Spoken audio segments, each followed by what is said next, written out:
আসসালামু আলাইকুম। Microsoft Word tips and tricks এর নতুন আরো একটি ভিডিওতে স্বাগত জানাচ্ছি। আমি মোহাম্মদ ইব্রাহিম খলিল। আজ আমরা মাইক্রোসফট ওয়ার্ডের একটি জটিল সমস্যার সহজ সমাধান দেখব। জটিল সমস্যাটি হলো, এখানে একটি ডকুমেন্ট ওপেন করা আছে যা দেখতে খুবই এলোমেলো। প্রত্যেকটি শব্দের পরে একটি স্পেস থাকার কথা, কিন্তু বিভিন্ন জায়গায় বিভিন্ন স্পেস।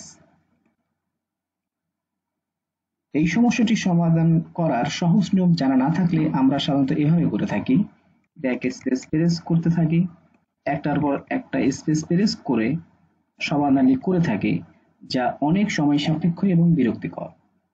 এই জটিল সমস্যার সহজ সমাধানটি করার জন্য আমরা কিবোর্ড থেকে Ctrl+H বাটন প্রেস করব। তাহলে আমাদের সামনে ফাইন্ড অ্যান্ড রিপ্লেস এর বক্স চলে আসবে।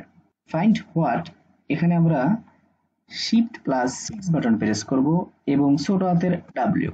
রিপ্লেস উইথ, এখানে জাস্ট একটি স্পেস দিয়ে রিপ্লেস অল এ ক্লিক করব। ওকে, দেখতে পেলেন ম্যাজিক, জটিল সমস্যাটির সহজ সমাধান হয়ে গেছে।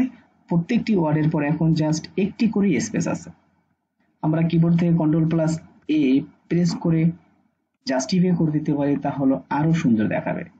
এরকম নতুন নতুন tips and tricks related video পাওয়ার জন্য অবশ্যই আমাদের চ্যানেলটি সাবস্ক্রাইব করে দেবেন এবং পাশে থাকা বেল আইকনটি বাজিয়ে দেবেন।